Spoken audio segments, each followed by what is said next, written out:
Bonjour chers frères et sœurs, je vous salue vous qui croyez en Dieu, qui avez confiance en Jésus-Christ, qui l'avez reçu comme Seigneur et Sauveur de l'humanité.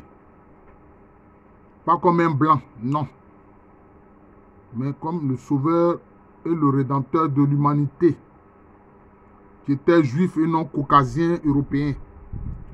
Alors nous allons poursuivre la série de vidéos sur l'ouvrage Les pouvoirs mystérieux de la foi. Les pouvoirs mystérieux de la foi de Jean Guiton et Jean-Jacques Antier. Jean Guiton est théologien, Jean-Jacques Antier est historien. Alors ce chapitre-ci parle de vision et apparition. Alors donc nous allons présenter cela et faire des commentaires. Ils écrivent, notamment ces auteurs-là: vous êtes en face de nous, nous vous voyons et nous parlons. Nous pouvons vous serrer la main. C'est une perception réelle. Mais la condition en est que vous êtes entré par la porte et que vous êtes bien devant nous, en chair et en os.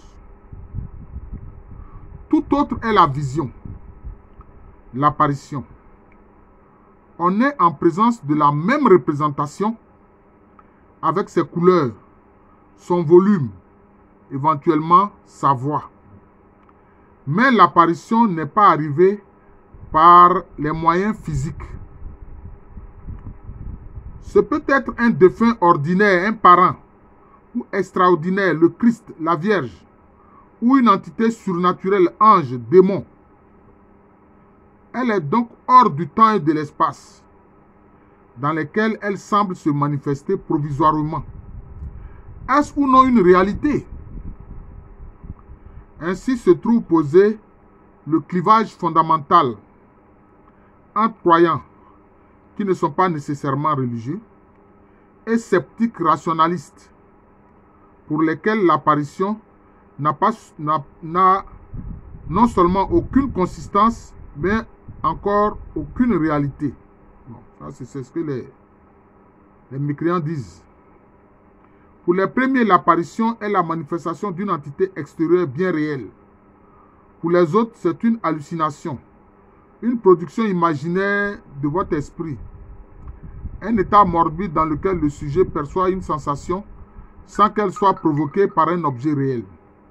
Il voit et entend des choses qui n'existent pas, parce que selon le dogme rationaliste, elles ne peuvent pas exister. La seule différence avec le rêve est qu'il est éveillé. Bon. Ça, c'est ce que les prétendus rationalistes disent. Mais ils ont tout faux. Ils ont tout faux. Mais si c'est sorti de l'esprit, mais l'esprit est une réalité, non? C'est ça le problème. Selon le Larousse, la vision est une chose que Dieu fait voir en esprit ou par des yeux du corps. De même, les théologiens distinguent la vision intellectuelle de l'apparition, celle-ci étant la vision qui affecte les sens. Les visions se ramènent à deux grandes catégories. Premièrement, la vision à l'état d'éveil. Elle comprend deux sortes de phénomènes distincts: les visions extérieures ou visions sensibles ou apparitions, avec représentation d'une entité surnaturelle, la Vierge par exemple, sous une forme perceptible au sens. L'objet se présente dans l'espace réel et les témoins du voyant peuvent le voir ou non. En revanche, les visions intérieures sont circonscrites à la seule conscience du voyant et des témoins éventuels ne la voient pas. Deuxièmement, la vision à l'état de sommeil. Le songe prophétique est une vision surnaturelle et non pas imaginaire. Vous voyez, j'ai fait récemment une vidéo sur les visions. Il dit exactement la même chose que moi. Alors je n'avais pas encore lu ce passage-là. C'est une communication surnaturelle en dehors de l'espace concret, dont la réalisation apporte la confirmation. Bien des personnages de la Bible et un grand nombre de saints connaissent ce genre d'avertissement. Si c'est arrivé à plusieurs personnes dans la foi, on ne peut pas plaisanter avec. Les cas d'apparition sont nombreux chez les catholiques. La Vierge est apparue rue du Bac à Paris, notamment à Catherine Labouret, c'est ce que j'avais dit. Il y a l'apparition de la Vierge à la Salette, à Lourdes, à Pomé, à Fatima et ailleurs dans le monde, notamment à Guadeloupe et au Mexique. Le Christ s'est montré non seulement à Sainte Marguerite Marie, en parenthèse Paris le Monial, c'est le lieu sans doute, mais aussi à Saint Antoine de Padoue et à de nombreux saints, à des mystiques comme Catherine Emmerich et Marthe Robin. Jeanne d'Arc eut les célèbres apparitions de Sainte Marguerite et Sainte Catherine. Des saints sont aussi apparus en rêve prémonitoire. En 1928, Catherine Labouret fit un songe. Elle se voyait priant dans l'église de Fain. Faim avec F-A-I-N, hein. C'est pas la faim qui tenaille l'estomac. Un prêtre la regardait avec insistance. Il lui fit signe. Mais elle s'enfuit. Il la suivit au dehors et lui dit: un jour tu viendras à moi. Un jour tu viendras à moi. L'année suivante, elle reconnut dans un portrait de Saint Vincent de Paul le prêtre de son rêve, qui devint alors une exigence clairement exprimée. Catherine se voit fille de la charité au service du Christ à travers les pauvres. Plus tard, dans la chapelle, au 140 rue du Bac à Paris, elle verra la Vierge et recevra son message. Donc sans doute, elle a intégré la congrégation créée par Saint Vincent de Paul. Un incroyant éprouvera l'ambiguïté de ces phénomènes. C'est évidemment un problème de foi à la base, mais essayons d'en étudier le mécanisme. La vision est généralement l'aboutissement de la contemplation, qui nous met en relation avec une entité surnaturelle, venue de ce que le croyant appelle le monde divin. L'Église distingue d'abord la science infuse, un type de connaissance intellectuelle qui n'est pas acquis par les livres, mais donné par grâce spéciale à la manière des glossolali. Je suis d'accord avec. Je suis d'accord avec. Parce que moi-même, j'ai lu des ouvrages qui parlent de la croix. Et alors, après avoir lu tous ces ouvrages sur la croix ancre des anciens Égyptiens, la croix grecque, etc., j'ai demandé à Jésus, mais toi-même, qu'est-ce que tu dis de la croix? Et il m'a donné une réponse. Une réponse qui vient de l'intellect. Qui a rempli mon intellect. Il a dit,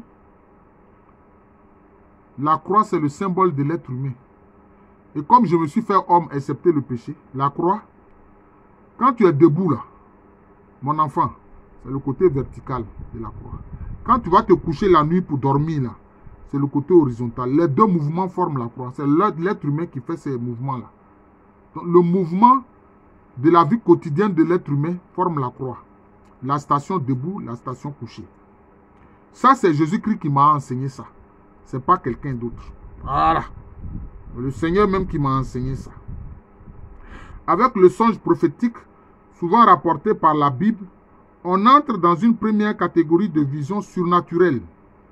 L'Église le déclare réel lorsqu'il y a réalisation de l'événement prédit lié au salut. Mais c'est clair, si l'événement a été prédit, que ça se réalise. Donc c'est que la prédiction n'était pas fausse. Saint Joseph est ainsi averti en songe des desseins mortels et criminels d'Hérode le Grand sur l'enfant Jésus et pressé de fuir en Égypte. Au troisième degré, nous avons la vision à l'état d'éveil qui se réalise entre la vision intérieure ou intellectuelle, dont l'objet reste circonscrit à la conscience du sujet, et la vision extérieure dont l'objet se présente sensiblement dans l'espace réel. Voilà. C'est ça. Les apôtres virent aussi Moïse et Élie apparaissant au Christ au mont Tabor. Voilà. Voilà. Où le Christ a été transfiguré sous les yeux. Ils ont vu Élie et puis Moïse. Voilà. C'est une vision. Et eux tous ont vu la même chose. Ils étaient 3. Pierre, Jacques et Jean. Mais ils ont vu la même chose. Donc ils vont dire quoi? Les 3 là ont un problème mental? Non. Mais les 3 ont vu la même chose. Et Jésus leur a dit, ne parlez pas de cette vision jusqu'à ce que le Fils de l'homme soit ressuscité. Parfois, les témoins n'ont qu'une participation partielle, comme les rapports des actes des apôtres, comme le rapportent les actes des apôtres dans la vision de Saint Paul au chemin de Damas. Voilà. Vous connaissez l'histoire, Saul, Saul, pourquoi me persécuter?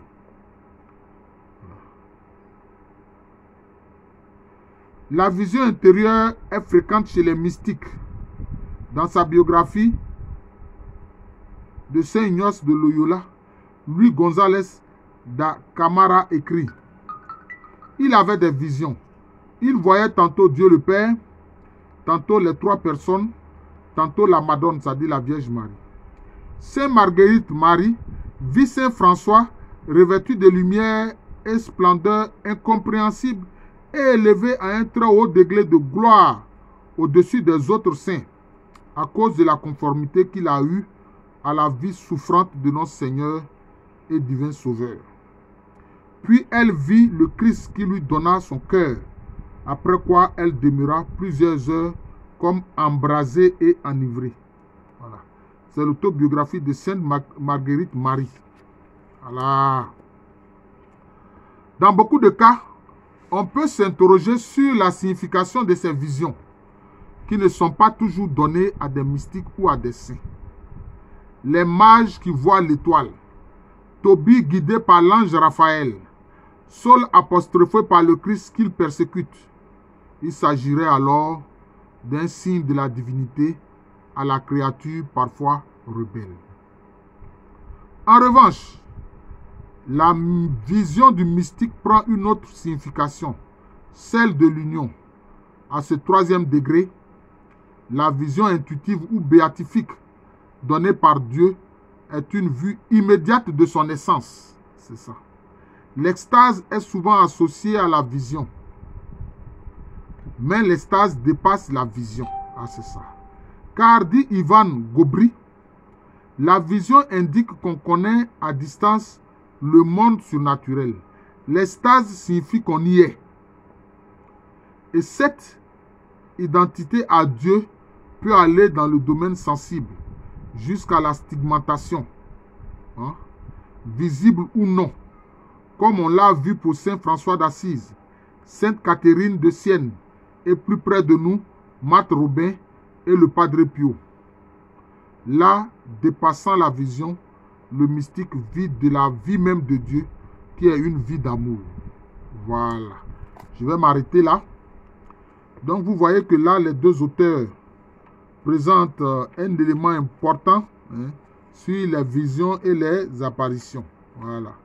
Donc, ce ne sont pas des choses à prendre à la légère. Quelquefois, ce sont des messages du monde divin, du monde invisible. Ce sont aussi des enseignements du monde divin, du monde invisible. Puis aussi pour nous dire que nous sommes sur le bon chemin. Sur le bon chemin. C'est un peu comme, je dirais des petits bonbons, des petits gâteaux, des petites récompenses que Dieu nous fait voir. Voilà, pour dire que nous avons fait le bon choix. Voilà. Celui qui a fait le choix du Christ Jésus a fait le bon choix. Voilà, je vous remercie. Je suis le frère Jean de l'amour de Jésus. C'est mon nom spirituel. Et à l'état civil, je suis le professeur Alou Kwame René. Merci encore et bonne journée à tous.